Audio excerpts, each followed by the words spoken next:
暁は集った。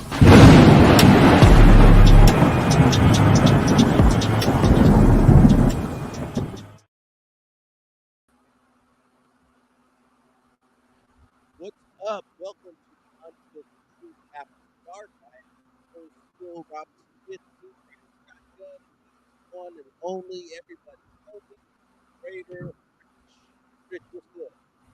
What's happening, man? Just living the dream, One day at a time, I know. right? Especially at my age. Carlos, what's up? EG, what's going on, fellas? So, we haven't done a show in a while. I've had all kinds of stuff going on. Phil's had all kinds of stuff going on, and Rich has just been asleep. But that doesn't mean that we haven't been paying attention to what's going on. And today's topic that we'll start off with right now will be the offensive line and the defensive line, starting with the defensive line in a press conference that Frank Oakham had yesterday because it was Friday and they didn't practice today. So one of the just to get a glimpse of who this man is, remember Frank Oakham participated in the greatest college football game ever played. What's up, Nerf Hacks? Q was good. He was a defensive end for the University of Texas in the 06 Rose Bowl. Oh, really? Yes. Wow. That fucking Rose Bowl. Yeah. I'm not too fond of. He said on me, huh? His teammate, I had to go back and look. I was like, I'll be damned. He sure was starting defensive end. I remember his name being called. Right. But so Frank has a great way of looking at things, and this is kind of indicative. You see a lot of this with the new coach. Let's call it the new coaching staff. I don't want to disrespect them by calling the Patriots coaching staff. We'll just call them the new coaching staff because you know what? It's 2022. They're coaching the Las Vegas Raiders. We're here. This is what we're doing. This is ours now. They're ours now. We need to embrace them as such. So Frank Oakham had this to say. I have no ego in this game. These motherfuckers, man, I swear to God. Did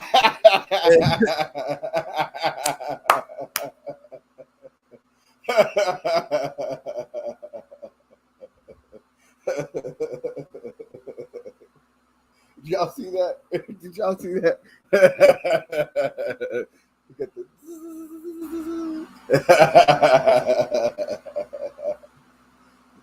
What's up, baby? What's up, Ace?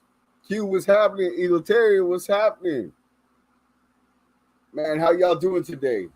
This motherfucker goes off one more time. It ain't gonna be the only thing going, the only buzzer going off in this motherfucker. Jeez. I'm sorry before I was so rudely interrupted by my appliances. So, Frank Oakham has no ego in this game. He's just trying to help the Raiders win football games. and that's that's a lot of that.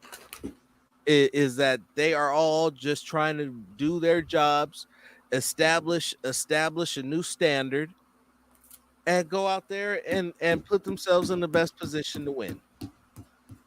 Said Oakham is now the defensive line coach. He's responsible for coaching players like Chandler Jones, players like Max Crosby, players like the rookies. And he's not a rah guy. He's not a guy who's going in there and being a hard ass about doing things his way. He's a fluid guy. And as a fluid guy, he's willing to take considerations and tidbits from his veterans and guys who's done it before, because as a pro, he looks at other pros as co-workers. And that to me was interesting. He said that, especially when talking about Chandler Jones. And so when he said, well, when it came down to coaching him, it's like, if he's got something to say about pass rushing, I mean, obviously I'm going to listen to him. He's a 100 sack pass rusher, and I never did that. Right. And there's a lot to be said for that, and for guys knowing when to let somebody else speak up and to go with their ideas. Yeah. Well, I like how you started off. He said he's got zero ego about any of it. It means that he knows his limitations. He's just here to help get everybody else where they need to be. You know, I mean, we know the type of egos we've had in these coaching staffs. I mean, the last two regimes, you could just go back and forth with the type of egos on the sideline. I mean, and the things that they were willing to subject the players to, not only the players but us as the fans to, for their fucking egos. John Gruden, what's uh,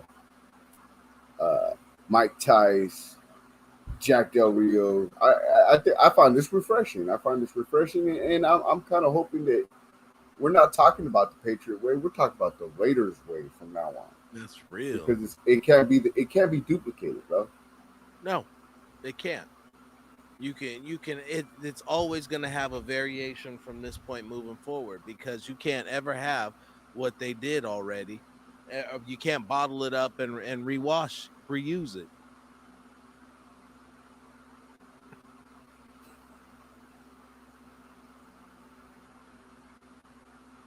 It was a wardrobe malfunction in a different way.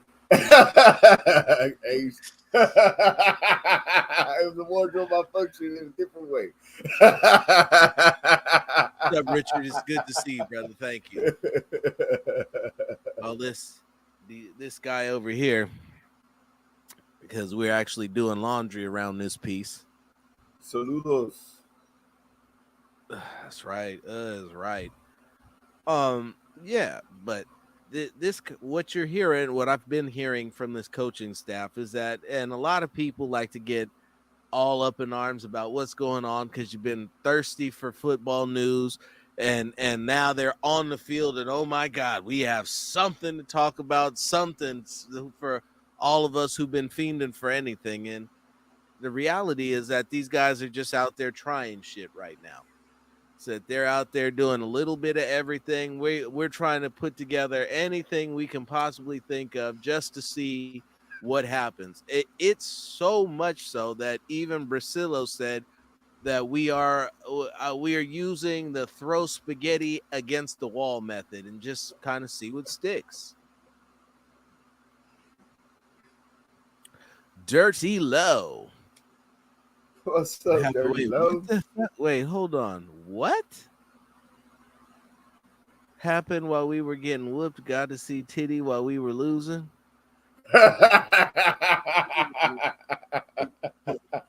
Hold on.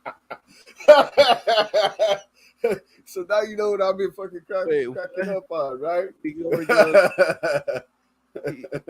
What happened? Wait a minute. They got whose ass? Hold on. I still must have missed something.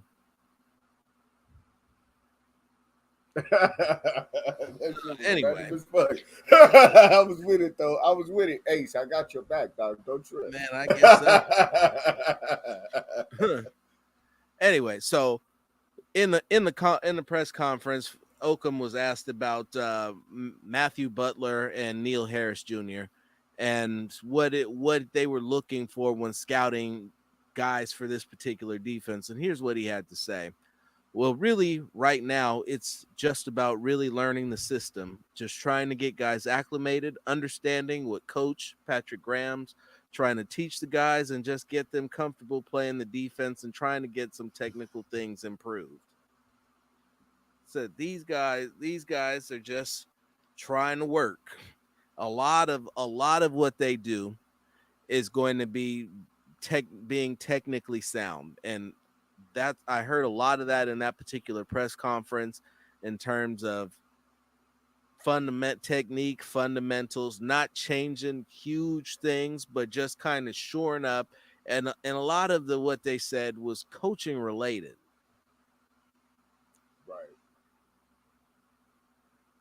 Right.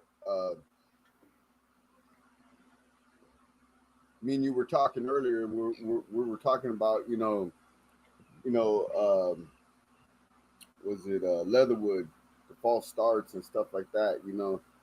They could at some point, they're gonna have to get him through this. You know what I mean? And a lot of it's mental, but it does reflect on the coaching staff. You know what I mean? It's gonna reflect on the coaching staff no matter what. You know what I mean? So I'm really interested to see what the fuck is really gonna happen with this. Well, it's funny that you mentioned that because one of the things that we've heard in camp that like it's is a new a new phenomenon and occurrence is football players running laps, especially after fucking up. Right? I'm a firm believer in the mystic powers of the bench. Said and I'm also a firm believer in running laps. Said if you can't figure it out, why don't you go take a lap and think about what you just did and come back with a better response and try that shit again. Right? And now the significance of that, and this is how it sounds funny, but this is the significance of it and where it translates.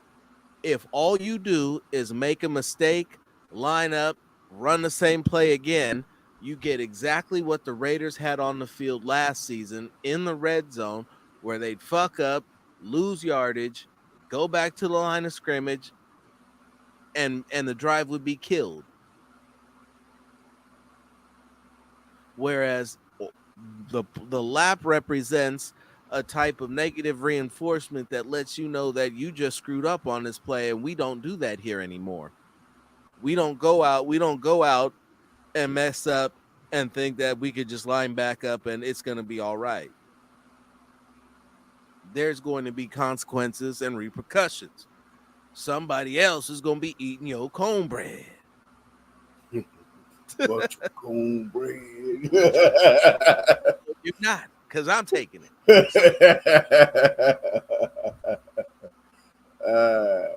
That's funny.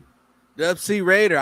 Let's you talking about that improved stamina while not taking away from a player's wallet, and I know that we do things a lot differently in school and youth sports in high school and college, but even going back to Pop Warner, say if you needed some help adjusting and getting your thought process right, the far light pole had the answer for you, especially on a nice brisk trot.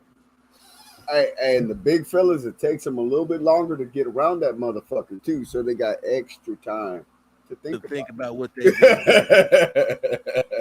Try to make sure that they get that shit right next time. But hey, you know what? They should probably get some stairs. One going up, one going down.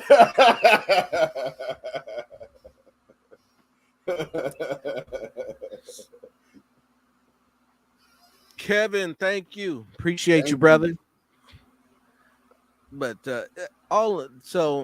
it's funny because a lot of what they got going on is self-imposed standards of execution and a promise not to deviate from them. And that's one of the new thing. You get a new regime in here. We think everybody's going to do things a different way. We got a different system of beliefs, and so that's what's going to make it happen. Damn, wow, he said until the coach puked watching us. There you go. Up, downs, running. Said you're going to learn, and don't go out there and get blown out because coach will have an extra renewed sense of stamina for watching motherfuckers run around and right. Do bear crawls up and down the field, 100-yard bear crawls, doing bear crawl shuttles, crab walking, duck walking. Have you doing tiger rolls after a mile-long jog? And Lord knows we got some big fellas up front, dude, who just don't want to do that shit, bro. You know what I mean? Mm-hmm. Oh yes, with the non-imaginative offensive playbook, I think we ran the wing T. Bruder got back there a couple times. I ran the option. Look at man, I'm back in Dayton, man. If only you had seen Coach Dave. Coach Dave. Hey, two claps. Coach Dave was he a science coach? Not a science teacher or something? Coach Dave looked like he was sniffing fire 3 or 4 times a day. Really? Oh, your nostrils flaring. They'd be out here doing some wild shit on the field, pacing up and down. Now that I think about it, it's funny that I never put two and two together because I know his brother Norm was all about it. And it's incredible, but it's just funny. But so bringing it back all the way to what we were talking about, when the players are holding themselves accountable, especially when they're in practice and screwing up in the red zone yet again, something needs to change. There needs to be some type of recognition that what you're doing isn't good enough. And so what was cool about that particular instance was that it wasn't McDaniels that sent them on the lap. They just went on one by themselves because they had hit a period during the practice session that was just not a good one. They weren't crisp. Everything was a little unruly. And so they ended The up word was sloppy. sloppy. It was sloppy. It was fucking sloppy. Sloppy. Yeah, that was the word. It was sloppy. Sloppy. It was bullshit. And for a team that was 29th in red zone touchdown percentage in the NFL last season, sloppiness in the red zone cannot be tolerated. That is the difference between winning football games and losing. Right? I mean, Daniel Carlson doesn't need to be setting Raiders records. That's a bad thing, bro. You know, look at the teams that Janikowski was on. You know what I mean? When he started setting those records, and the teams that Daniel Carlson and on, I'm sorry, bro. No excuse for it, bro. There has to be a higher standard put in for this. And just because it wouldn't be us if we didn't take it all the way there at the Unfiltered Truth, the Raiders converted 49.23% of their red zone percentage. So you say now, less than that? Yeah, that's about a 49.25%. The interesting thing about that is that Josh Jacobs has 12 rushing touchdowns from inside the 20. Yeah. And the other 50%, 50.77 is what's going on with that? Those are all Carlson field goals, because he's leading the league in points and short yardage field goals. That's not good. That's not good. More importantly, that is not elite.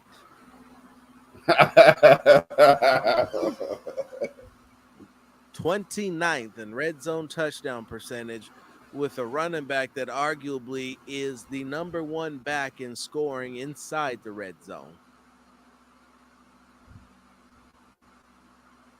Somewhere we got to get a little bit more going on. Somewhere we got to make sure that we got the first bike helmet. I remember those. But somewhere we gotta make sure that our guys are figuring out how to finish drives.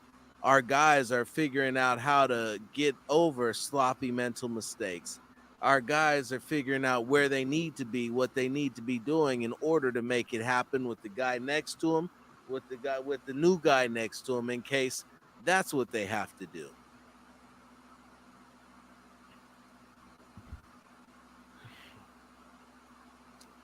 Nerf Hack says, when we used to yell sloppy out, the team I used to coach would just start running. Amen. Said too many coaches these days worried about hurting someone's feelings. Shit.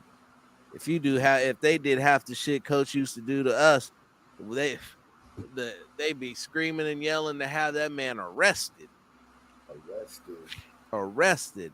I would. You can't even. Any coach that grabs a kid by the face mask all of a sudden is abusive and needs to be off the sideline.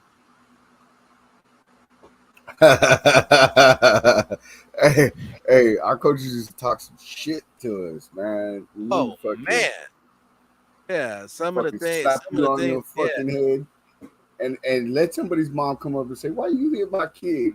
He got a helmet on." He take your ass back over there. Listen. My mom knew better. Said Pops told her what it was, and she backed up. Right?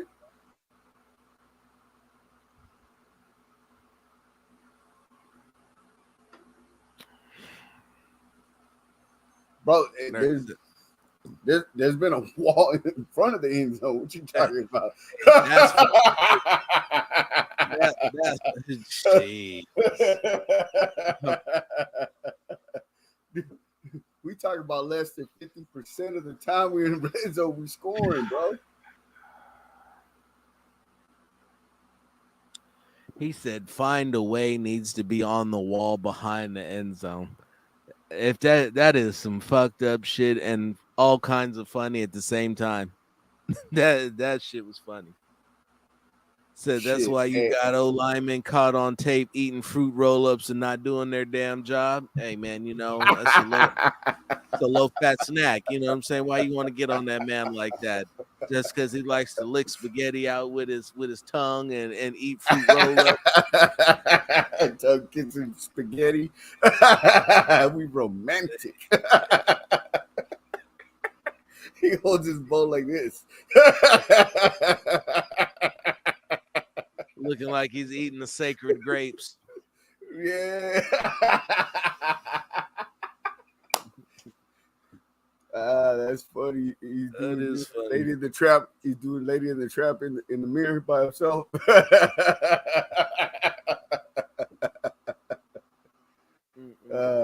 funny. Out of here like Lady in the Tramp. Get the fuck out of here. All right, what else we got over here? So we started with that.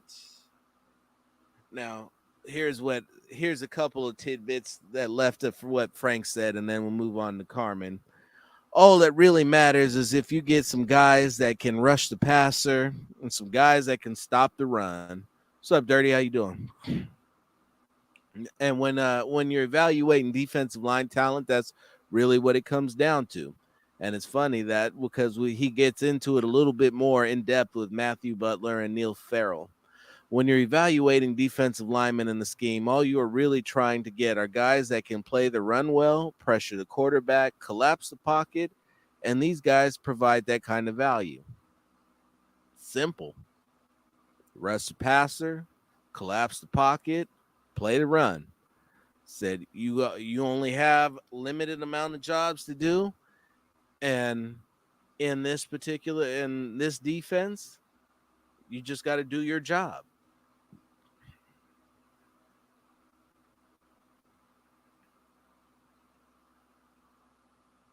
Rich, you constipated? You look like you holding in a fart. Nah, bro, I'm just fucking. Hey, bro, you know, it's different for me today. Normally, I just slide up, act a fool, and you know what I mean. Today, it's just a little different. So I'm trying to, watch everything. Paying attention this time. You know what I mean? Watson's going to have fools going to Massage Envy asking for happy endings. Hey, I mean, everybody's got to eat, right? A fucking poke in a pancake or what?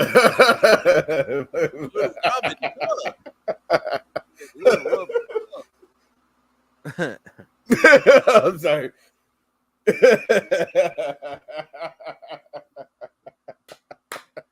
We're not supposed to be speaking on that. That's an ongoing ongoing situation, and yeah. And, allegedly. Oh no, that's confirmed. It is ongoing. Checking this. Come on, bro. Checking his oil, right? It's called a dipstick for a reason. It's called a dipstick for a reason. But said honestly, between Max and Chandler, we should be giving our secondary an immediate boost. Makes their job easy. I want to say actually, give Bilal Nichols should if he continues with the way that he's going, I expect that he's going to have the largest impact out of everybody. So that guy is his tape is amazing, and what they asked him to do with the Bears. A lot of when you think of the Bears, you think Roquan Smith, you think Akeem Harris, Khalil Mack, and a lot of those other guys. But go back and watch the tape. Bilal Nichols was making it happen. He's beating double teams. He's two gapping. He's getting to the quarterback. He's undercutting, pulling guards, or riding right behind them into the running backs. He's slingshotting guards and zones. He did the hand fighting, all of it. He's a complete player that's just not quite a star. And I believe that it's coming. I truly believe that it's coming because his technique is sound, it's solid, and he's got the right size. It's just one of those deals where it's like now you want it's all there for you, but can you put it together and do something special? And you're right, Dipsy Raider. If he pans out with Chandler Jones and Max Crosby, and you get some out of these rookies, which the defensive line coach likes what they have with them.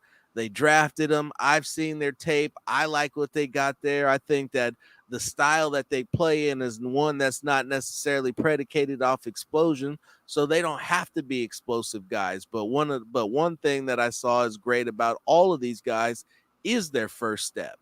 And it's not necessarily just getting across the line of scrimmage, but it's more like getting them set up to where they need to be in order to defeat their blocks. And that it's incredible, especially when you go off what we've been looking at defensive tackle. Is Bilal the brand name version of Phylon? Damn. He's way better against the run. Way better against the run. Hold on. I'm gonna equate this real quick. You ever buy them J's from the swap meet? No. Okay, well, I'm sure you've heard somebody walk by with them swap meet J's just squeaking. You talking about them bootleg Tims? You know what I mean? The jump man's just a little crooked. We got some real J's on now. You know what I'm saying? We got them fucking real fucking Foot Locker J's now. Do I think so? Right now, they are just looking to see what they got. Somebody's going to have to get cut. They got too many. They're not going to be able to keep everybody. Competition is a wonderful thing, and the Raiders have an opportunity for lots of it.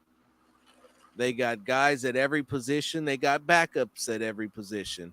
They got third string guys that are ready to make a play for the starting position. What's up, Ty? What's up, Ty? Sitting there, in fact, people always preach explosive offense, but shit, I want an explosive defense. I do too. I do too. What's up, Mike? You'll never hear me say I don't want an explosive defense. I want guys that can play. I want guys that are ball hawking. I want guys that are able to get turnovers. And I believe firmly in this coaching staff. I believe firmly in Patrick Graham. I believe firmly in the players that we have. To look for Rock Yassin to be that guy and have a great year, because so far he's proven himself to be that guy. The offense is smacking the defense around, which is to be expected, because our offense should be, for all intents and purposes, one of the best offenses in the league, if not the best. Right. Most definitely. You got anything else to add on the defensive line before we switch over and get into what I've seen from Brazil or heard from Brasillo? No, I'm good, dude. I want to hear what you heard from Brasillo. So I heard a couple of things, and I'll go in order of how I wrote it. on this paper, which isn't necessarily how I'm going to write it in this article I'm about to do, but we'll go in order. Said, although cohesion is important, you've got to extend it beyond 5 guys. I mean, the reality of the NFL season now, it's 4 preseason games for us this year, plus 17 games, plus whatever else hopefully you can get to. So, in that regard, you're going to have to play more than just 5 guys. So, you've got to develop that by moving guys around and challenging guys and asking them to do more, whether that's by technique or assignment. It's something that I think at that position you'll see us always striving to get more than just 5, really. And that question was in response to making sure that you got 5 guys ready to go for the whole season, and the novelty of what that really would mean, because he just named off that's 21 games if you don't even make the playoffs. That's 21 games. So you've got 21 NFL games, and if you make the playoffs, it's another 4 to hit the Super Bowl if you're a wild card 3, if you're the number 1 seed. So you're looking at almost 25 games. 25 games as a wild card. That's a lot of fucking football. That's a lot of football to be playing. Yeah, and it also goes to show that type of fronts they're gonna be having. You know, I'm kind of interested to see, are they gonna be, is the offensive line coach gonna be big headed like the last 2 offensive line coaches we had? You know, is he gonna see what they did well? I mean, let's face it, we made the playoffs because of this offensive line. I know a lot of people don't want to fucking give them credit and only want to bash them, but you know, once they change their blocking scheme, they excelled. I'm really interested to see if they stick to this power running scheme. I mean, because these guys excelled at it. So it's funny that you mentioned that, because I have a response to that. So Brasillo had this to say: my background, I taught them about throwing spaghetti against the wall, see if it sticks. My time anywhere, it's about giving your players answers, whether it's high school, college, or professionals, which I've been blessed to do all 3. It's about giving your players answers when the time comes. I like to go with the shock system, and let's get after it and see how they can assimilate now. Said this guy was the Patriots offensive line coordinator as his first NFL job. And he got to work with Bill, and he got to work underneath Dante Scarnecchia. And you cannot undersell the importance and the football that he learned under Dante Scarnecchia. The best to do it. One of the best. To do it. I don't know if I put him over McKittrick, but he's right up there. Okay. I mean, he's definitely got the rings to say it. He's got the rings to say it. Bob's got quite a few too. Bob's got rings in San Francisco and Denver. Bob got the rings to back it up too. Hey, all I'm going to say is this though: Patriots offensive linemen ball out in New England, go throughout the league, and they fucking suck. You know what I mean? I'm just saying. So Scarnecchia is the man. You see what they're doing over there in Tennessee. Scarnecchia was able to adapt. But Scarnecchia can still coach in this league. McKittrick could not, because you cannot do all them dirty tricks and shit he used to have his linemen doing. That'll get his guys 15 yards down the field the wrong way every play. Right. So, but here's where it gets interesting, and I know EG is asking about Mumford making the final roster. it's really going to come down to what happens when the pads come on. Now, when you're ready to see me get serious about training camp and see what's going on and start to really dive into strategy and dive into the depth chart and see what's going on, it'll be when the pads come on. So when the pads come on, we are officially having football. We're officially having competition, and we are now looking at what we have on the roster and who's going to be where.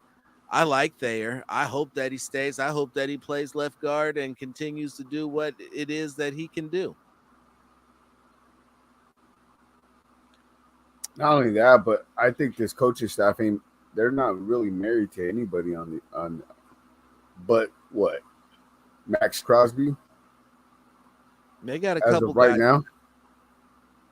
They got a couple guys, but it's nothing too serious. And so it goes back to what now. The other thing that was said that really caught my attention, and it was said more than once, and I'll read it this time, and then in the next one they'll see if you catch it again. But this was in reference to Leatherwood playing right tackle. I mean, Alex, like all the guys, have been playing a bunch of positions and we're just working to develop some core fundamentals that might be a little different, some different teachers that we're asking them to do.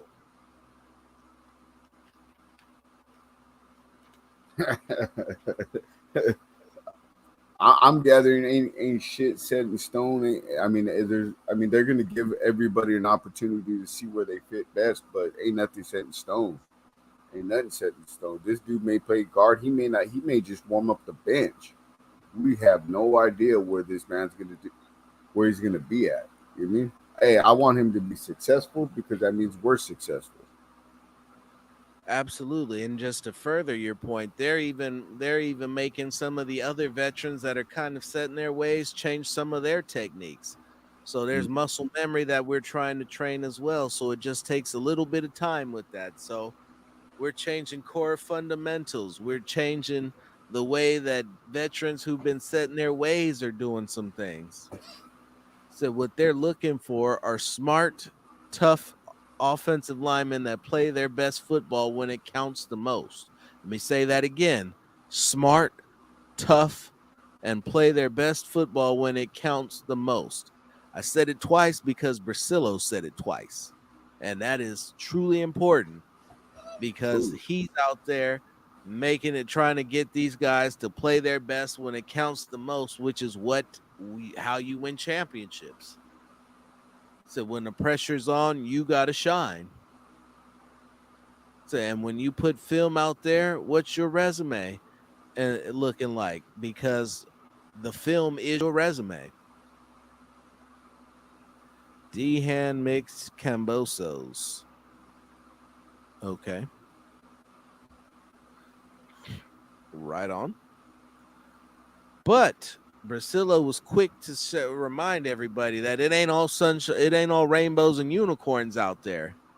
I mean, we've got a lot of things, some core fundamental things that we've got to get better at. But nevertheless, it's day to day, and you got to work at it.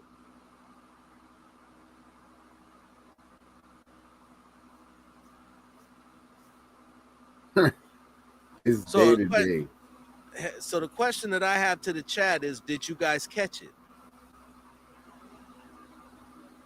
There was something that was said that was a direct shot, and I'll leave you while you're sitting there scrambling to think about this, I'll leave you with this. Right before that, when they step in regards to his offensive line and what's made him proud about it, when they step on the field, they work. I mean, our individuals are no joke. I know that was a standard they had here before, and they haven't proven me wrong thus far. It's been a pleasure. So I'm waiting so he's saying that there's some hard asses on his offensive line, and he's got some real tough SOBs that nobody's going to want to run across. But he said something that was really, really telling about, and it's why they can go out and replace these guys. Said Nerf says the best ability is availability. Show the fuck up. That's cool, but that's not what I was talking about. Dub C says, "Are you referring to the? I can't see it because I got the stupid chat menu. The ability to play multiple positions? No, I'm not. So, but keep going. We'll see if somebody goes. I'll give it another minute or two before I drop that knowledge on you. Because I thought that, but I guess that's the difference between me doing this for real and everybody just enjoying going with the flow. Because to me, it stood out and spoke volumes. Flamingo tea. Hey, Mike, I'm not gonna put you on blast. I was finna really throw you out there, Mike. Put your business in the street. I know how you be getting down, so I'm gonna let you off easy.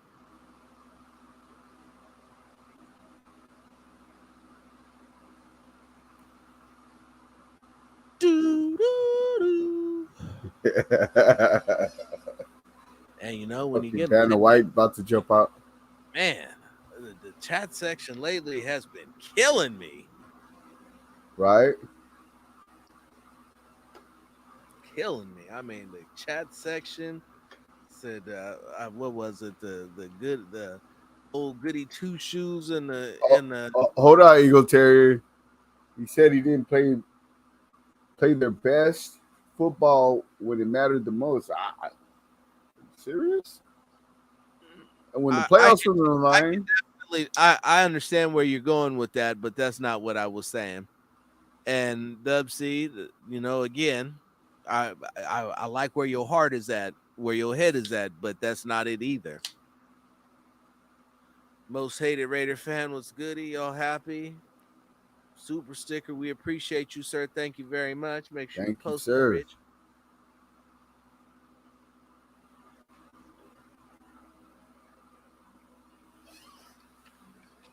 So I said a variation of it 3 different ways, and I'll go back and I'll read them to you.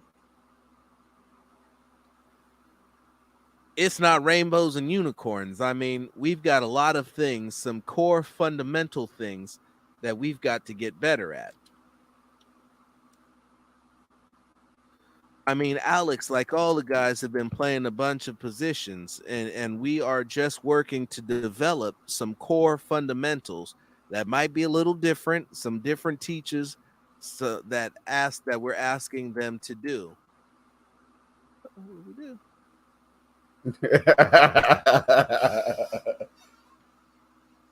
I mean, and last, we're even making some of the other veterans that are kind of set in their ways change some of their techniques. So there's muscle memory that we're trying to train as well. So it just takes a little bit of time. So that is 3 different ways to say that they identified a major coaching flaw in these players. Not that they couldn't play, not that they didn't know, not that they sucked, not that they were trash or any of these other things that you've heard everybody so quick to shit on this young offensive line about. They're Shit on tough. They're tough. They like to hold each other accountable, but Cable coach toughness, not technique. And because of that, they've struggled in areas that Brasillo expects to be able to rectify with coaching.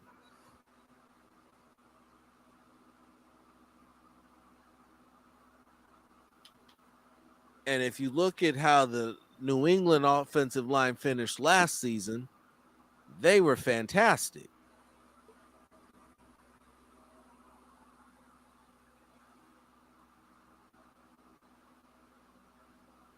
Oh, for sure.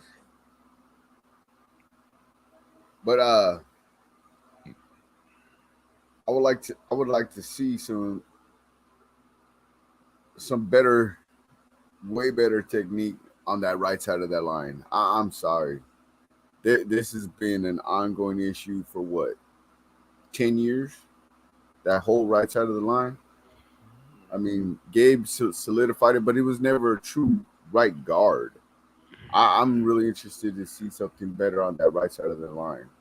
I don't and I even think hope he it. really solidified it because I mean he was there, but let's be honest, he was a Pro Bowler as a left guard. He never made the Right. Pro Bowl as a right one. And if you watched if you watched his first step, his footwork from the right side of the offense was god awful. True that. Well, you seen him last year up in Seattle get his ass whooped all day long, right? I was watching. I ain't gonna lie. Benjamin, what's up? Dub C Raider. Cable took power scheme linemen and tried to make them into zone blocking system linemen, a Charlie Foxtrot. Square peg, round hole. I've said this numerous times for years.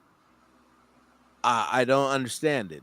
So you get a coaching staff, this new coaching staff, our new coaching staff, that comes in and is trying to work to guys' strengths and to build on what it is that they do well and ask them to only do the things that they do well so that they don't look like Jonathan Abram in cover 2 in space, cover 4 in space, wondering why it is that because the quarterback broke contain, he suddenly no longer is responsible for his deep quarters.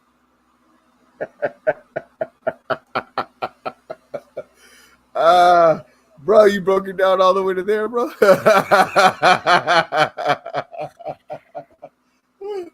And did really say that a homeboy was supposed to be a head coach real soon? He's back to coaching linebackers.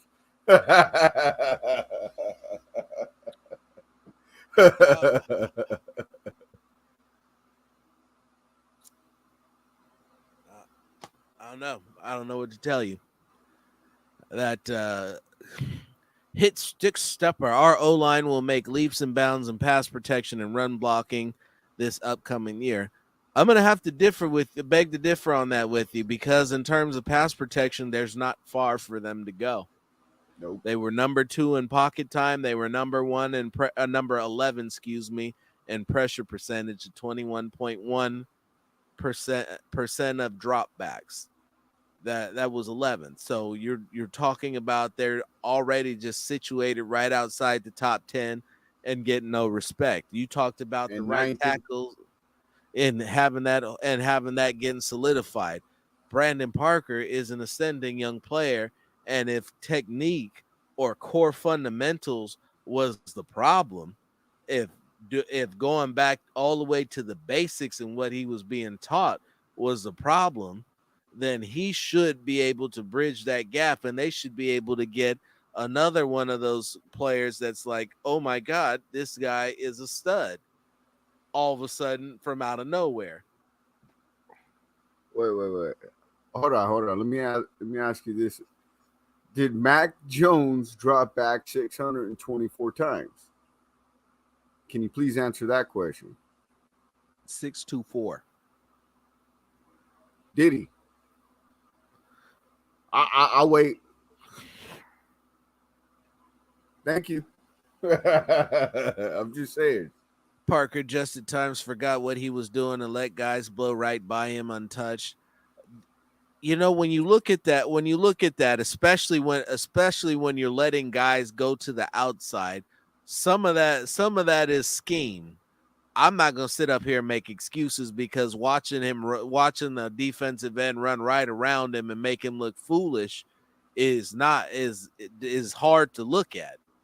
But as an offensive lineman that there's a guy to your outside shoulder, and that's the guy that you're responsible for, unless somebody's coming behind you to clean it to pick him up. Unless you're tight end, Foster Moreau, with and both of you look like a couple of jabronis because he's running off doing God knows what. You let the defensive end go because you expected him to pick it up, and now Derek's over here praying for healing in his body from this hit he's about to take.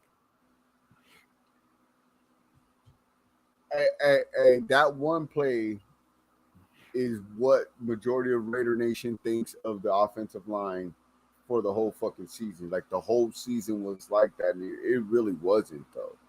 You mean like I'm sorry, like dude, they were 9th in pass blocking, bro. Come on now. sorry. Said the running game took on a different look over the last 5 games of the season. Josh Jacobs was averaging 91 yards a game with under a power scheme. The defense and the running game literally overcame the lack of a passing game and got them to the playoffs and had them in position to to send the game into overtime. Yeah.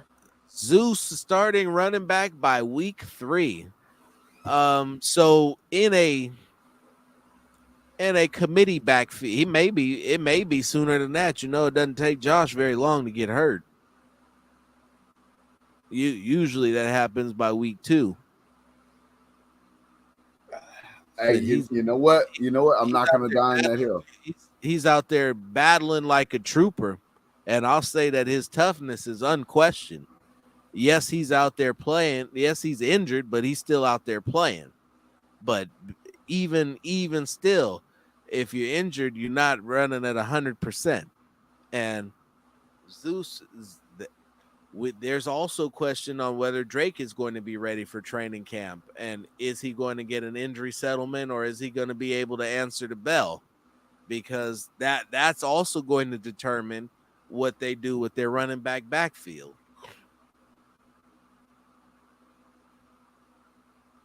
What's Ricardo saying? Rich, pull that up. Any word on what we are doing with the new cap money? Looking at guys to spend it on? Paying Renfro. Let me say this now. Paying Renfro and paying Waller now is a bad idea.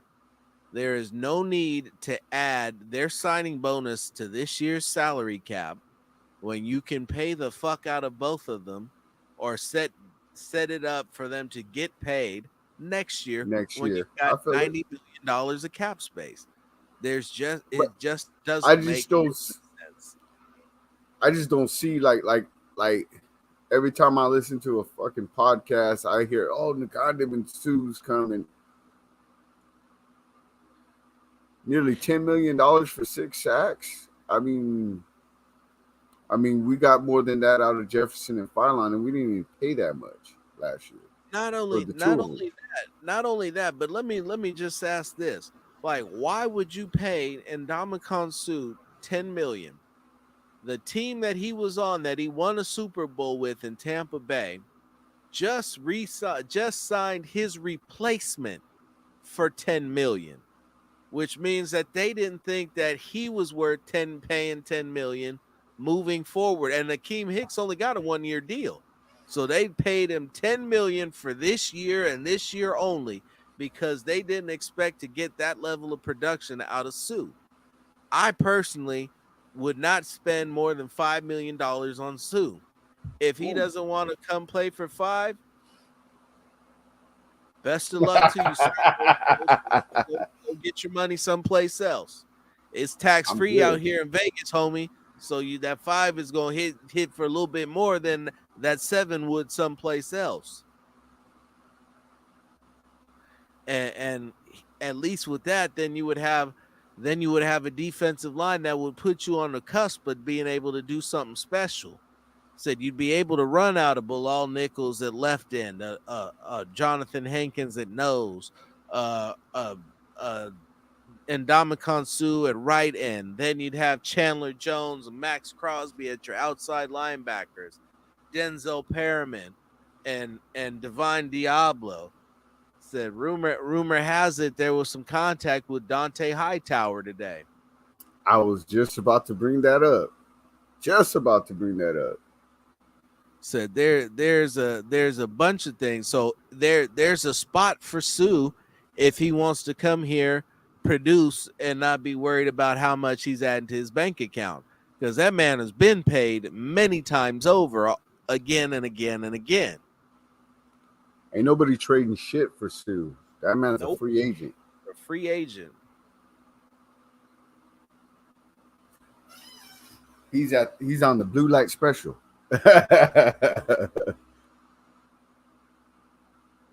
Hit Stick Stepper says $4 million with the incentives, huh?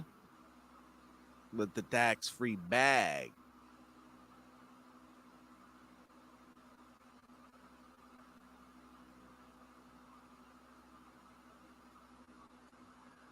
I mean, that's what it is. That's what it is. This organization, our new organization, our new front office, our new coaching staff, our new all of those talent evaluator guys do not believe in giving old guys money for nothing. Said the scholarship, the ride, come to the Raiders to ride it out, get that last bag on your way out into the sunshine, that the pasture. Yeah, that Your all that shit's investment over with. bag. Yeah, all that Your investment bag. Portfolio money. All Yeah. that shit is over with. All that Hold, shit hold is up. over. Hold on, and then they used to get them guaranteed contracts too. They could ride the bench. Fucking half-head. I knew you was gonna show the fuck up. Said he couldn't help it. He missed us. Right? He Fuck said, low key Raider fan. What am I gonna do? I'm gonna go watch some other shows where they say that it's just no way that the Raiders are not gonna do anything. He's a low key Raider fan. He knows way too much about the Raiders and not enough about the Chiefs. Yeah. I don't believe you, Hefe. You're a fraud. You're fugazi. Hey. This is a safe place to talk Raiders football. That man wants to come over and talk Raiders football. I'm a little because I need more people like him to come over here and watch this channel not and a engage Chiefs with fan. us. So He's be not a nicer to the Chiefs people fan. in my comment section. Y'all fucking with my money. Shit. Fugazi. This is a safe place.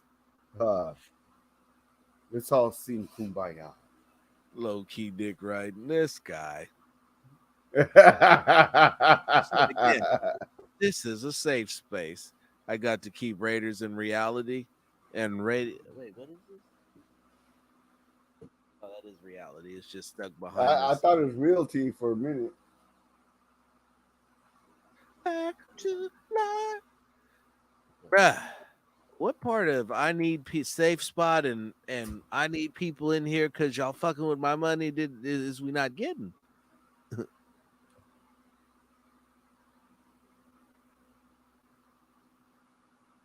We're going with the tired trope about how the Patriots ex-coaches never do anything. Like Nerf said, in reality, Juju is trash. Josh Gordon hasn't played meaningful football with the football team and God, I don't know how long. Old boy for Justin Ross, let's hope that his body holds up. I'm not going to hate on the guy. I liked him a lot, so let's hope that his body holds up. And let's all sit back and marvel at how many TikTok dances you're going to see from Jackson. And the collabs that are going to be Jackson and Juju. What's it gonna be? JJ, and J. Jeez. Bro, no. No rhythm. It's gonna be the No Rhythm Nation.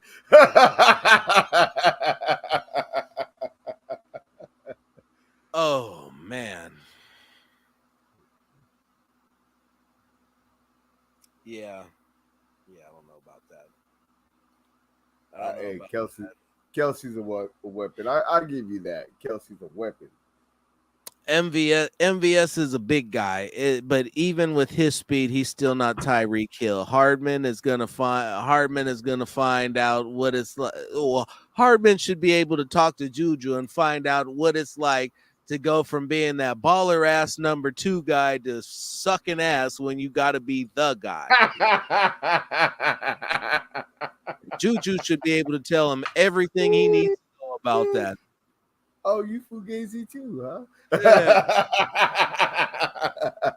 Like, I'm sorry, I was a Juju fan coming out of USC, and I was a fan after round one. But when he pulled that old sucker shit with Big Ben and AB, I was like, bro, that's not a good look. That really tells us all we need to know.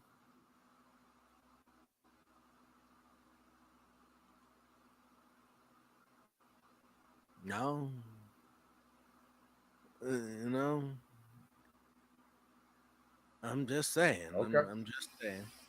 I don't know about that one.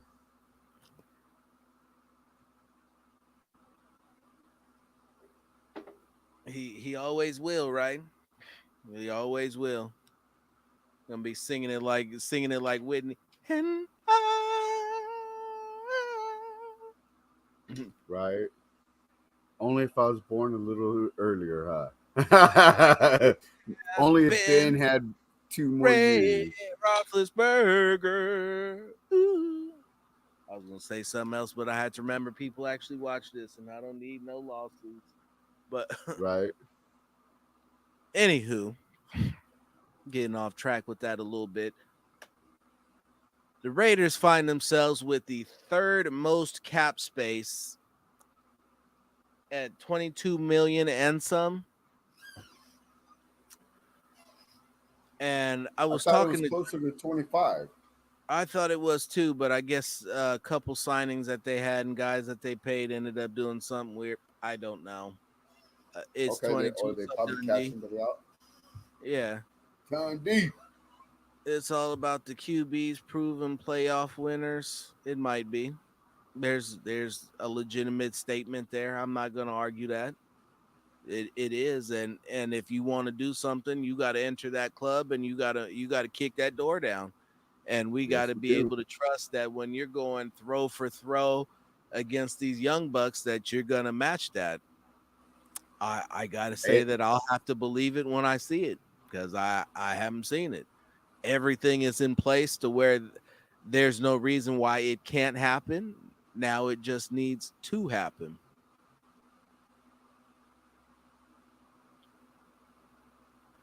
And that's really all there is to it. hey. The Bills Chiefs game, this is the direction that the fucking AFC is going to be for a long time. All the best young talent at quarterback is in the AFC. This is, I'm sorry, this is what's going to end up happening. Big Last Stu, year, what's happening? Big Stu, what's good? Said it's more than just that. It's not even the Buffalo Chiefs game. You look at what happened with the last game of the season between the Chargers and Raiders. We're going into a game. Guys is praying for a tie. You know, Mm-hmm. I never we're wanted trying to to we're tie trying so to bad in my life. ever. Never tried so bad in my life. Well, you didn't get it, bitch. Yeah. Send them the link or put it in the chat. Shit. Go down to invite and then put it in the comment section.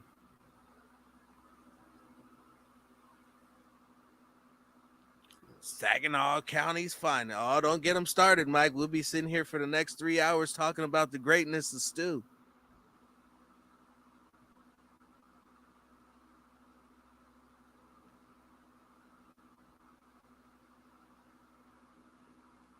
So you good over there, Junior?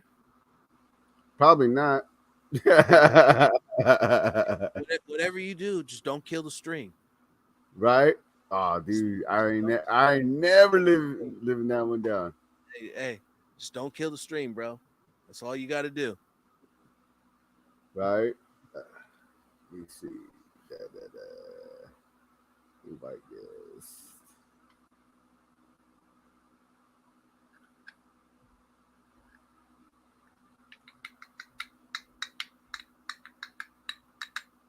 A little faster there, buddy. I said I'd handle that, but we're having some TDs over here that need to be addressed. New member, Stu. Welcome to the club, Stu. Well, becoming one of the unfiltered. Yeah, it's not giving me the option to do it, bro. Yes, it is. Go down, click invite. Uh-huh.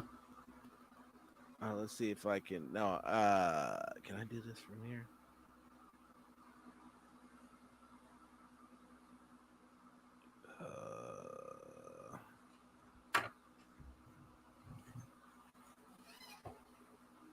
Oh no, wrong one. Oh, what the fuck is? What are you doing? Killing me, killing, killing me. Hit invite. Go down to hit uh, invite. Copy the link, then post the link in the chat. okay.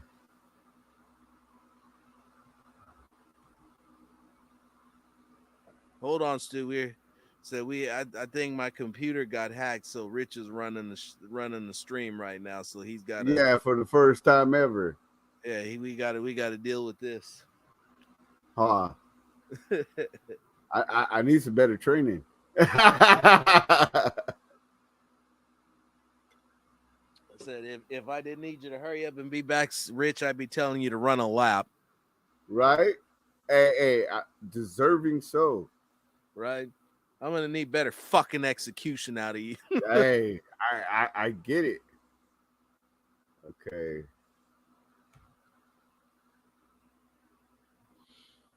Bro, this is my first time, bro.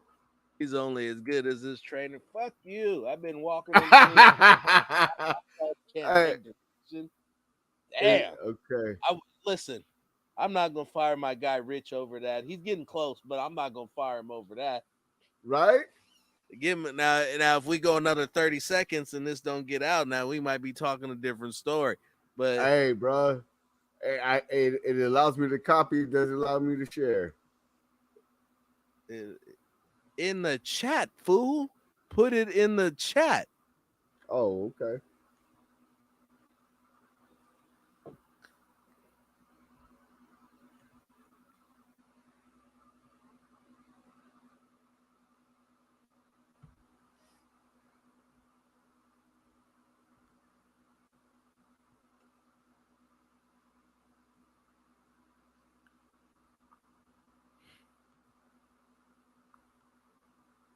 Dead air, dead air, dead air. I While we're fucking hate waiting you, for bro. Rich to come through. I hate you, Robinson. Good Lord, goodness gracious.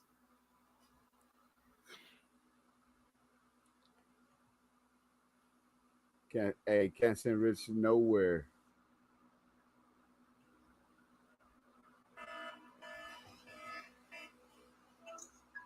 Look. Hey, flicking around with this that means you might do.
There we go. We got it covered. I tell you, we'll get through it eventually, some way, somehow.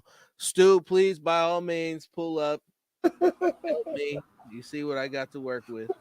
Hey, It's hey.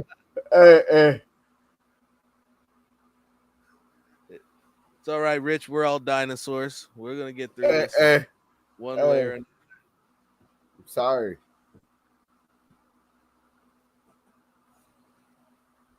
Hey, I don't judge. I don't judge. I will talk shit though. I know. For the next week. Might say, yeah. For the next week, I'll be hearing about this one. I know. I'm not gonna do you like that. I won't need to. So there's a lot of people in the chat right now that's gonna remember Right? this. A lot of people just know that everybody's gonna be looking at your dumb ass. It's all right. It's all right. I learned something today. Yes, you did. I told you Yeah. we're gonna get through this together. I promise you. Hey, That's when you hit the I promise you thing in the brand icon. right? You think I'm kidding? It's in there, I know. but you didn't hit it, I was. and so we're still off base. Missed the cue. It's all right. We'll swing back around there. Maybe you'll get it next time. Right? I promise you. I promise you. There we go. I told you we're gonna get there. We're gonna get there. We're gonna get there. Right? One day over a rainbow. Hey, sometimes it's got to be like that. You know, we're out here having Hey. these Teaching learning old curves. dogs new tricks. Hey, teaching old dogs new tricks, right? Yeah, they said it couldn't be done. I beg to differ. Right. If I fall over and die tomorrow, you know, hey, this was it. You know, said I done taught an old dog new tricks. For my next act, I'm moving over to the horses and making them drink. Right.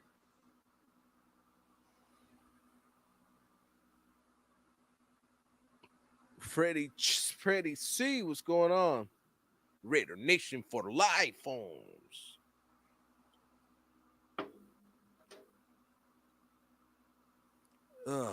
So where are we at now? We've talked to offensive line, defensive line. Rich had smoke coming out his ear. You know, I give you that one. Had that smooth. I'm a little nervous. Hey, I'm a little nervous today. It's a trial by fire. It gets a little rough out here. Hell yeah. Hey, but you know what? We get it done. Yes, sir. Yes, sir. So we've seen a lot about Nate Hobbs, and we've seen Casey Hayward come out and endorse his guy Nate Hobbs. We've heard Nate Hobbs is playing safety. We've heard he's playing outside corner. We've heard this. We've heard that. We've heard Nate Hobbs is like savoir faire, and he's everywhere, and he should be. Nate Hobbs is good. Nate Hobbs is good, and don't lose focus on the fact that the coaching staff continues to tell everybody that they're going to be in sub packages 85% of the time. Everybody keeps bringing up this 3-4-4-3. Oh, they're switching from a 4-3 to a 3-4. How is it all going to work? It's going to work the same fucking way it worked all the other time. You're going to have your outside guys, and the more that I think about it, if they get bigger guys up front with the 3 down linemen, it'll be even better. You'll have 3 guys. If you could get 2 guys that can occupy a double team, or 1 guy that can occupy a double team, everybody else has got a one-on-one matchup. Right. And you're right, Mr. Took Your Soul. We are going to play multiple. We are going to adjust the defense in concordance with the offense that they're facing. And it's revolutionary. It's earth-shattering. It's mind-blowing. It's called coaching. It's called not so married to your system that you can't do anything but go out there and call the same tired-ass plays that you've been calling for the last 15 weeks. Over and over and over. In the same situations, in the same circumstances, where they see not only have they seen the same play, they've seen the variations that you run off that same play. Cover 3 Sky. I know you. Cover 3 Sable. Look at your press. We're running press bail. Hit the slants. Yeah.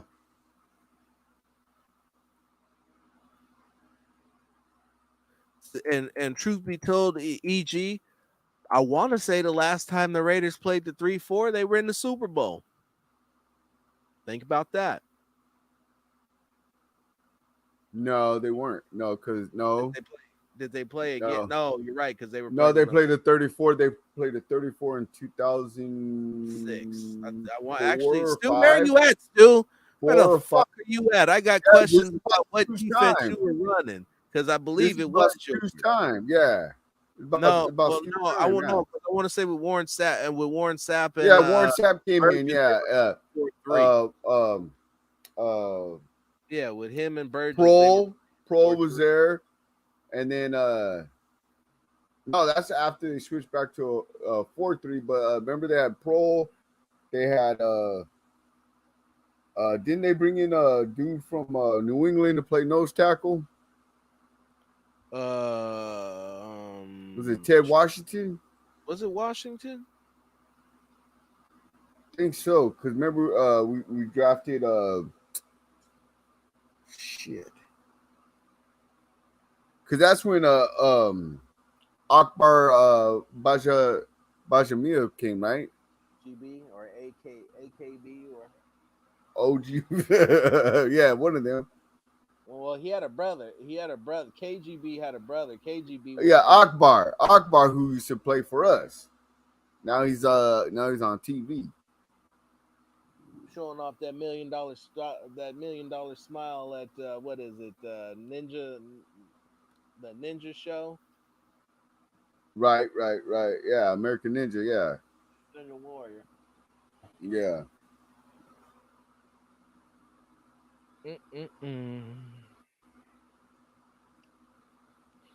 Oh, good old Kabir. It's Kabir. That's what it was. No, it's Akbar. Oh, his brother. Yeah. Yeah.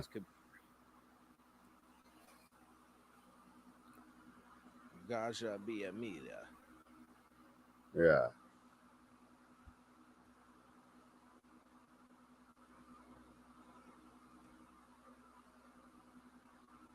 That John Madden in the 2023 has me thinking, shit, I can't wait.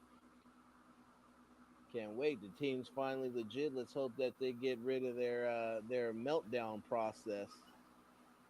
Can't tell you how frustrating that is when they go into that little meltdown and nobody can do shit. Right.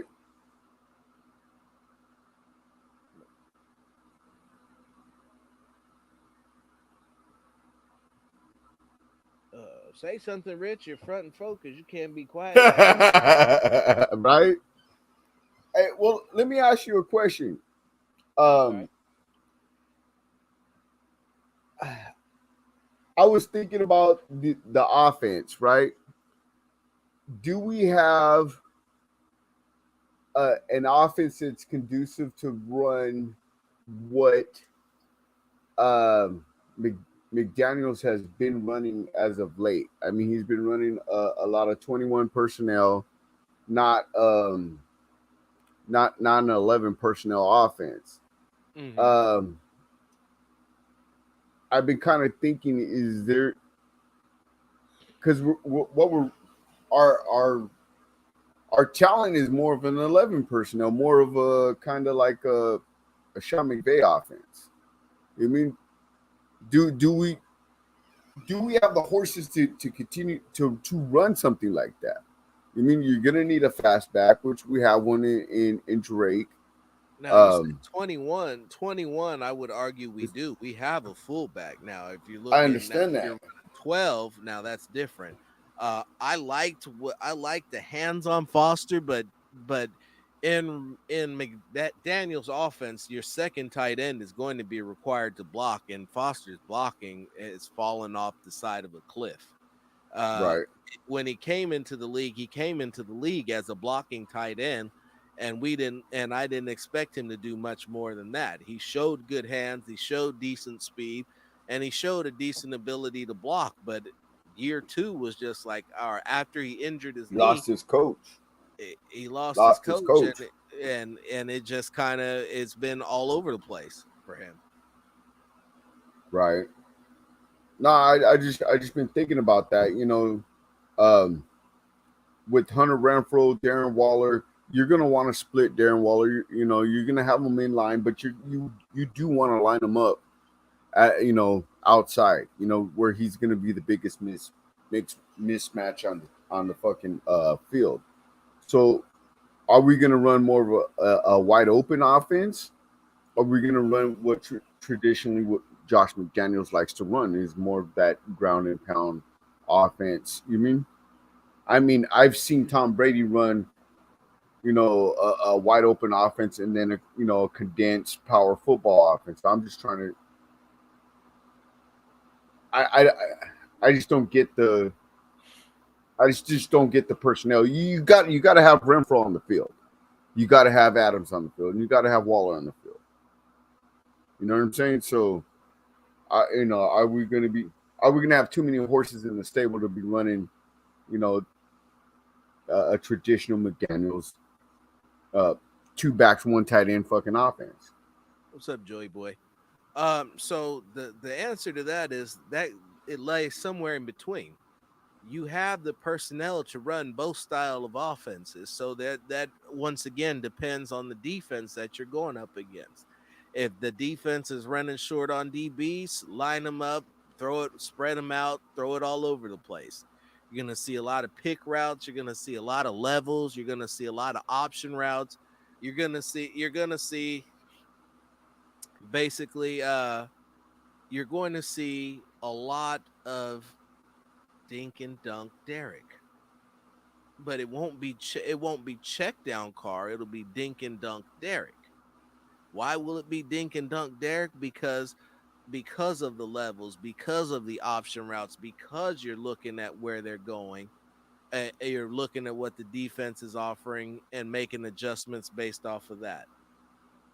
A lot of what Tom did was hitting guys coming across the middle, coming across on drags, pick routes, ins, outs, hitting options, clear outs, catching the guy coming back across on the clear outs, all of that shit.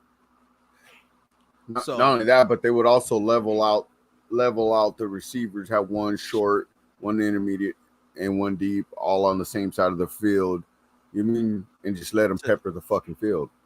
to make it easy. So when you Yes. ask, are they going to run the traditional JMD offense? Yes, absolutely they are. And then when you go back to look, oh, they're going to take a power running approach. Okay, well they got the offensive line for it. They Right. got a stable of running backs, no shortage of guys. So you tell me, why is it that they wouldn't do that? I'm just a little confused. I mean, I would think. I mean, when you bring in Devontae Adams, you want to have a big play offense. You mean, but the rest of the horses really not set up for that. You mean? I mean, it's more possession, matriculate the ball down the field type shit. You mean? You know, um, So that and I Hefe's over here talking bravely with his chief chest, talking about Adams ain't in a gravy division anymore. I'm like, well, Adams was in the playoffs with as the only receiver they had over there, and I do when I emphasis on the only. double and triple teams. Said he's put up what 34 touchdowns since 2019. 34. 3 4. I'll take my chances with him. He's already cooked up J.C. Jackson, the Chargers' big free agent acquisition. He's his bitch. He is Devontae Adams' bitch. I said it. Said, prove me wrong, JC. Lock up DV Right? if you can. Said Hunter, unguardable. And without the ability to double them and still having the option of Waller and whoever you have coming out of the backfield and potentially a third receiver, a second receiver, the X, well, I'd say the Z. What are you going to do? There should, without a doubt, always be a place to go with the football.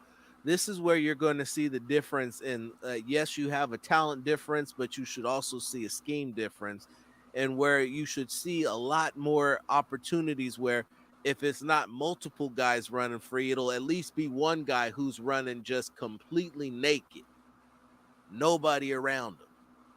Right. Tyron Johnson, I want to see him be that speed guy, Q. I really do, but I feel that they need one. But he can be that guy, but he's gonna have to prove it because they ain't giving away nothing for free out here.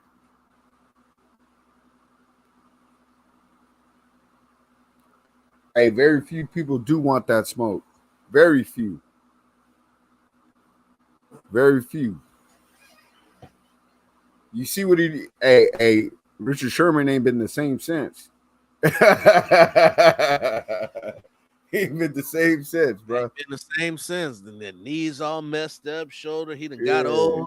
He's over here making motivational shit. He got to be on the Ray Lewis highlight tour. Right.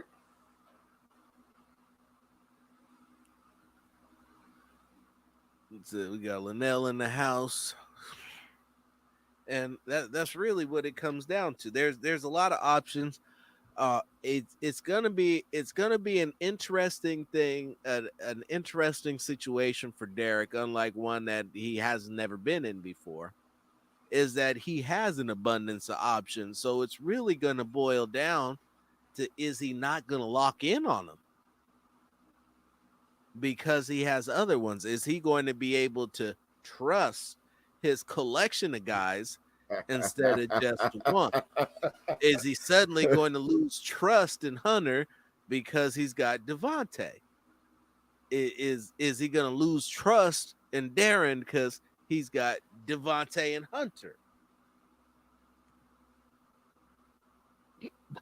I don't expect that he's going to lose trust in those guys. I don't. But I'm just saying, between the three of them, 1 to 2 of those guys should be open every play. Am I for wrong? sure. Oh no, for sure. Because you know what? You can't double team everybody. I mean, dude, you can't have a safety helping with fucking Hunter Renfrow anymore. I will tell you what you might see. You might see a linebacker going fucking try to hit him, try to take him out the play. You might see some fucking shenanigans like that, but absolutely. If I was a defender, that's where I'd be. I'd be like, listen, if he's gonna be within, if you can get a free shot on him within 5 yards, take it. Yep. I'd be like, I'd want him I want to see him get up off the ground every play. Like, we won't have to. Where's Stu?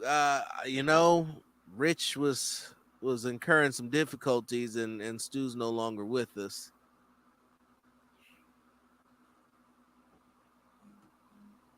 Hey, I even did it again, bro.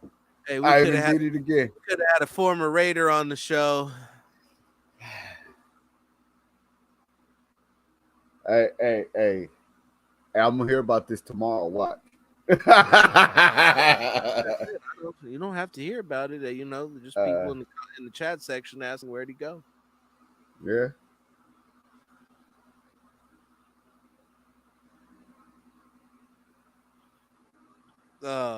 So Hefe was saying, I was telling someone Ruggs was a number one. If you agree, there was the potential for it. Now, with Ruggs, it was going to come down to route running and route selection, because the problem that I had with Ruggs was how they were using him. There's a way to use the speed that he has, and there's the way that they used him. They used him to space the field. They used him more like a decoy. They use him kind of as a lull you off to sleep guy. He absolutely could have been a number one, but they I didn't allow deserve it. that. I deserve that.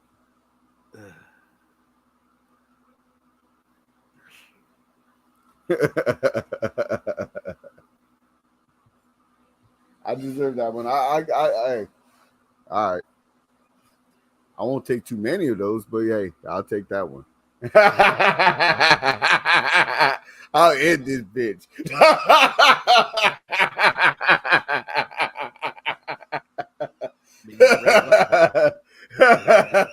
Stream killer.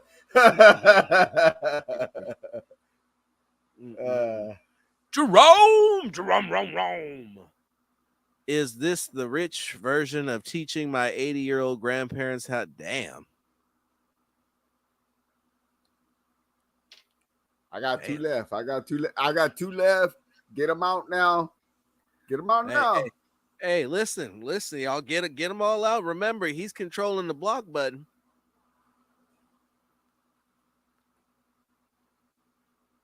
San Ho Raider, Keelan Cole gonna be the number 2. They like him a lot. I got him as a sleeper. No matter what, he's not going to be the number 2, but he'll probably be the number 3. Well, they're just talking about the other wide at this point. Oh, okay. That's what they equivalent that to, and then the slot being the third guy.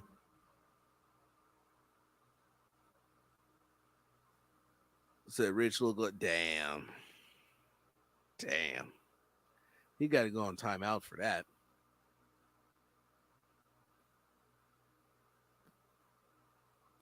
Right? What the fuck is Hefe?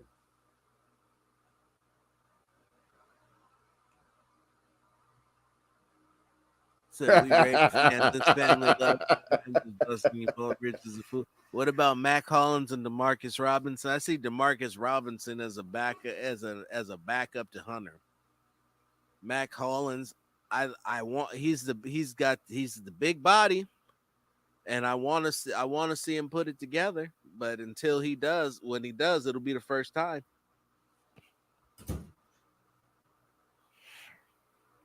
Don't trip. I could take a joke, bro.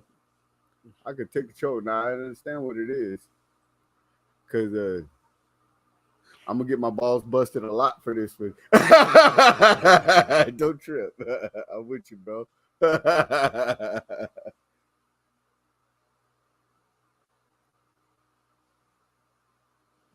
Said Matt Collins be bringing that what? That what?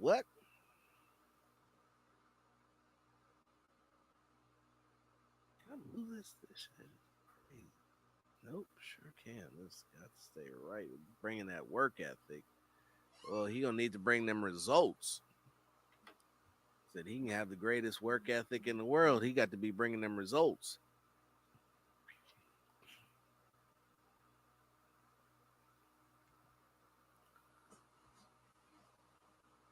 Hefe could come back. He already knows he's cool. He's goddamn, bro. He's almost one of us. As much as he's here, shit. He's almost one of us. he has his leads for Derek Carr when he kills a play early. He said, "Why?"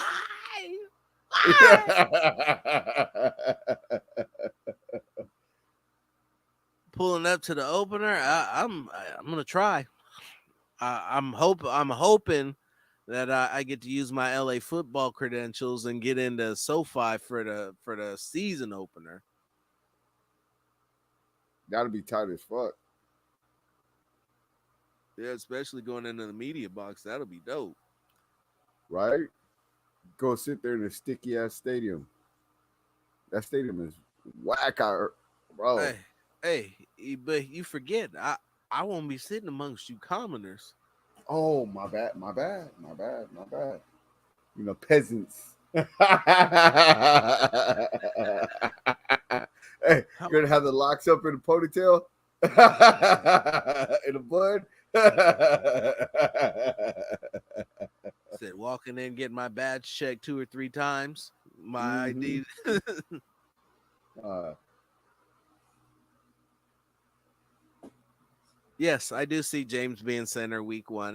There's a lot of shit being said about Andre James, and you guys need to, and everybody needs to recognize that he played better down the stretch. He got better. You guys have to be allowed to develop. They can't just be all pro overnight. It doesn't work like that. And right. you've asked that Andre James has been asked to switch positions 2-3 times already.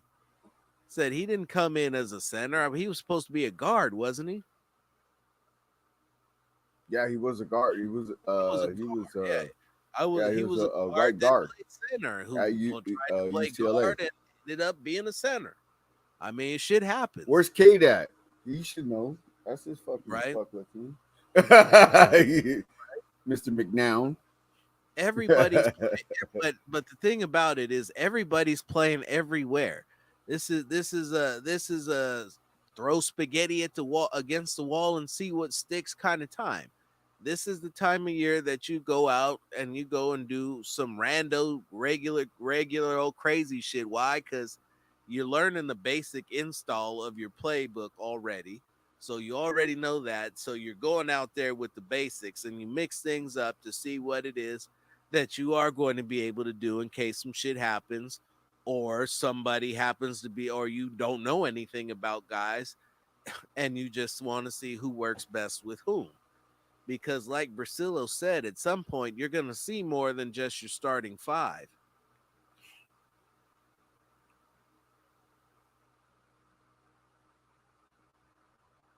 Pull up Sanho Raider.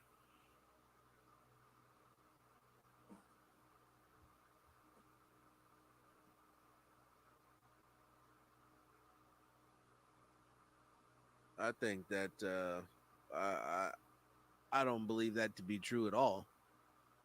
But I'm not going to sit here and refute somebody else's report, but I don't believe that to be true at all, especially with $22 million in cap space.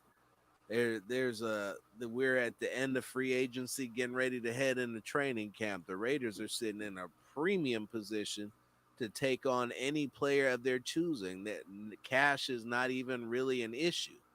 I wouldn't want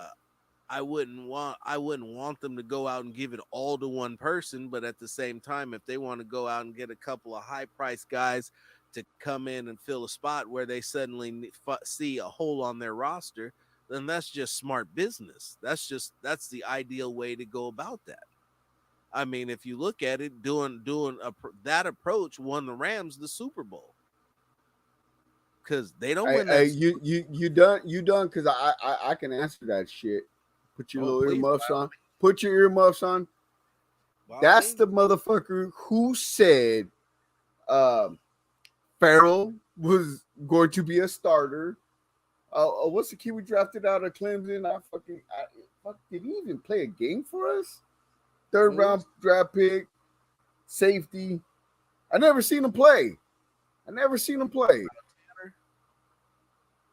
Tanner Muse. Yeah, he's going to be a starter.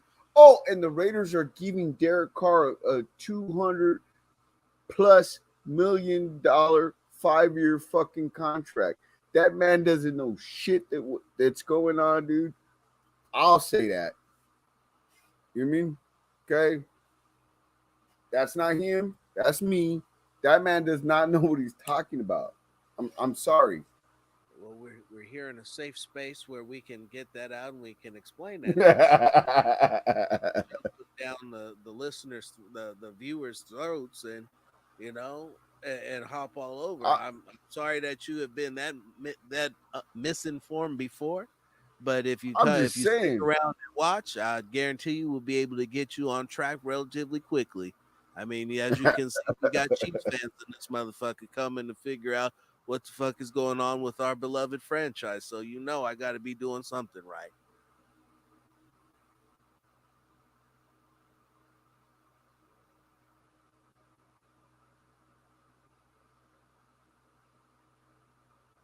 Yeah, this isn't this isn't the old cash-strapped Raiders. They're doing great business, and by great business, I mean great business. The Raiders ticket prices are the highest in the nation, Highest in some of the the highest in the yes. nation. I'm like, business is booming. Las Vegas is back open. The one thing that could derail this thing is another COVID outbreak. That's the only thing that's going to stop the Raiders from making money at this point.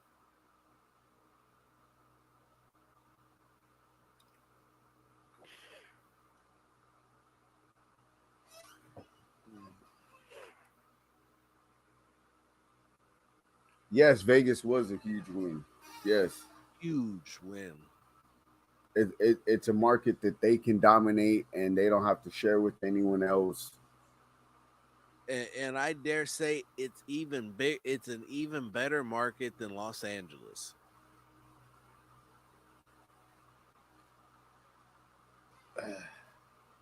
I think they would have a bigger, more dedicated fan base in Los Absolutely, Angeles. absolutely, The problem absolutely. with Los Angeles is LA is a basketball town. You mean? Yeah, they'll never be the Lakers. You mean? They'll Fuck never be the you. Lakers. But fuck you. True. You mean? Dude, it's a basketball town, and there's just so many things to do in Southern California other than just pay attention to sports. I mean, let's be honest. I mean, you can go to the beach, you can go to the snow, and you can go to the desert, all within 3 or 4 hours of each other. You mean? Or drive an hour one direction and probably hit them both. You mean? Or all three of them. You mean? There's just so many things you can do here. It'd be a little bit harder. I am happy that the Raiders are in Vegas.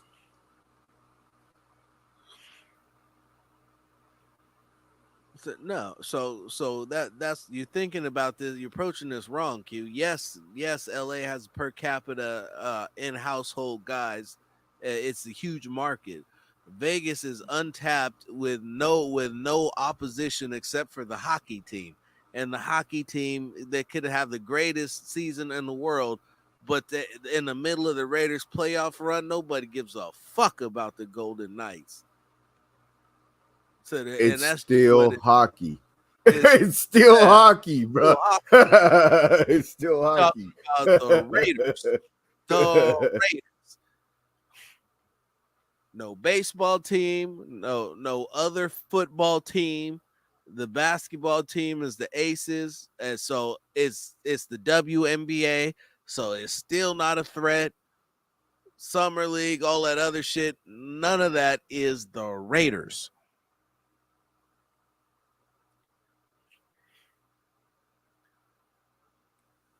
But it's not. It's just not only football games. So, but I mean, the WrestleManias, the It's a concerts, and all those other destination. things. It's the ultimate destination city in America. Let's call it what it is. It's the ultimate destination city, and they're getting kickbacks off all the businesses in the area, all the tourist tax in the area. True that. So that is probably one of the single greatest franchise leaps that you'll ever see happen in front of you in a short amount of time. Like this is like startup boom type shit.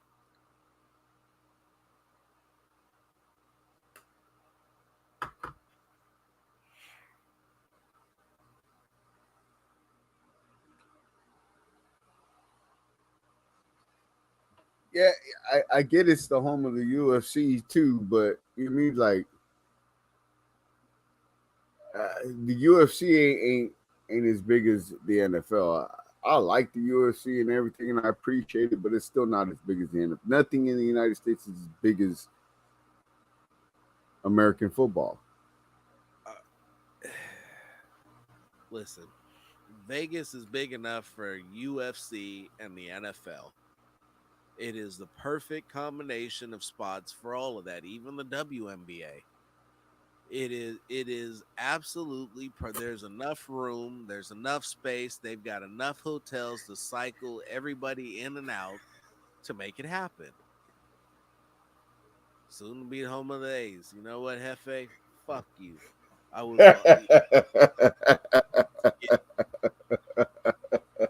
tired of this bullshit.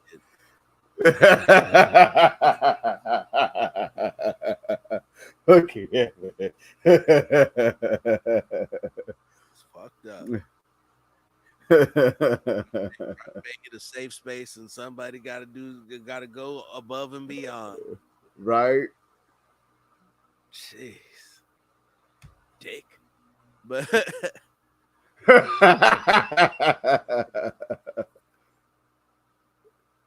but right, it just adds to how much of an entertainment capital Las Vegas is. Absolutely.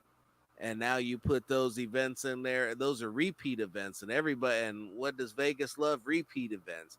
You say you hear the NFL draft. I was out there. It was a great experience, and I was too fucking busy to enjoy it, most of it because I was working. But I didn't see the guys that were doing the one-on-ones for $1,000 in the yard right out there. I was like, damn. When I went back and watched the YouTube video, I was like, are you serious? They were doing all of that right there, and I was there. I was like, damn, shit's fucked up. But there was a lot going on. It was cracking. The weather was beautiful. Everybody was having a great time. It's just an experience unlike anything you'll get anyplace else.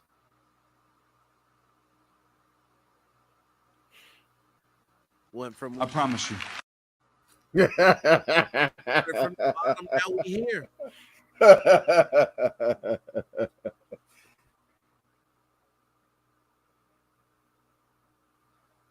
Ain't 900 degrees, but it's hot as a motherfucker though. It's hotter than a motherfucker though. It's hotter than a motherfucker. When the season starts, it starts to cool off. Yeah, about October, it starts to cool off. Don't worry, Hefe, you can be over there at the stadium with us, chilling. You don't have to be there till December. It'll almost be cold out there by then. Right. You're going to be hanging out with a bunch of people wearing silver and black, looking like fucking condiments gone wild. Fucking chilling. Shit out there because it's going to be freezing, going to be snowing out there. By the time you go out there, you'll be like, what the fuck? Thought I left this shit up. Huh. Nope.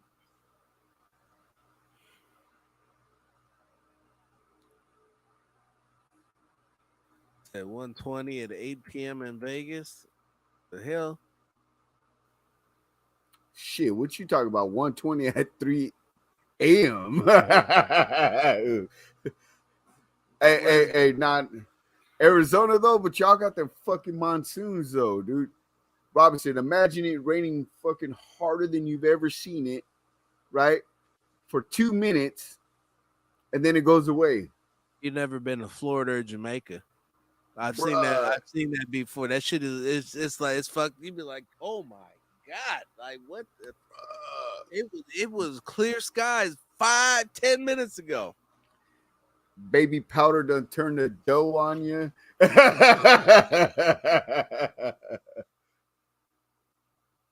Yeah, that desert heat is something else though. That should have drained you. You won't even really feel it until it's almost too late. Like, bruh, it is hot out here. I'm just really drained.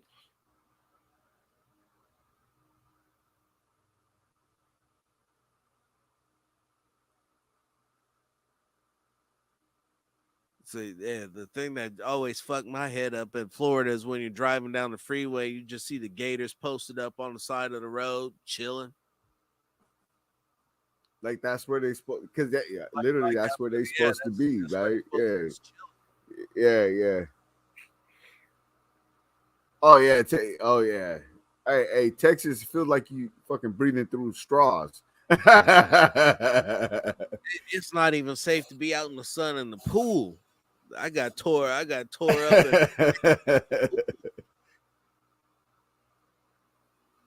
It was bullshit.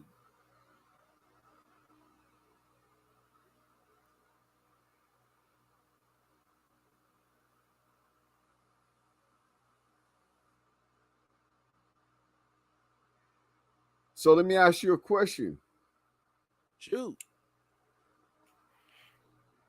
When is this whole ordeal with Mark probably gonna be either come to fruition? You know what I mean? Because I kind of see it going all kinds of different ways, but it could I, it could very well just be blown over. You know what I mean? I mean, from the looks of it, it was just Mark just don't show up to work. You know what I mean? To me, I really feel as though Mark's issue should be resolved and be a non-issue pretty quickly here. Uh, the NFL is about to be bent over a barrel with Gruden, and they're going to do everything in their power to delay that case as long as they can, because they opened up Pandora's box, and now they can't close it. Right. And Jerry Jones would say that there's no such thing as bad publicity. Well, they're getting a lot of it. And if you stack up enough of it, eventually too much of anything becomes what? A bad thing. A bad thing. Said you got an owner who's about to get ousted for being a scumbag, who's been pimping out his cheerleaders and all other types of shit, most of which they're still gonna overlook and not bother him about. But doing all types of weird shit with the money, and then you have what's going on with what went on with Kaepernick. Now you're looking at what's going on with Gruden. Then you're trying to tie Mark Davis into something that he really wasn't a part of, and you got a mess. You got to pick and choose which battles you want to fight. Brian Flores, in his case, you really got to pick and choose what battles you want to fight, and they're fighting a lot of battles. Oh, right. And I'm not gonna test the NFL's lawyers. I know that they have the best of the best, but that's a lot of heat coming their way. Right. And it would be a lot easier if suddenly they recognize that Vegas was on the way up, and that a championship would put them all the way over, and make cement Mark Davis is probably one of the greatest generational owners in the history of the league. So Right. this championship would literally take Mark out from behind his dad's shadow and finally allow him to be his own man. Yeah. Get that monkey off his back. Yeah, I said I got us a new building and a championship. Mark Davis Right. out. Right. All right, Robinson. I got some things I gotta get done. I'll see you later. I'll see all you guys later. Thank you for coming and watching the Unfiltered Truth After Dark. I'm gonna go ahead and end this. I'll catch you guys later.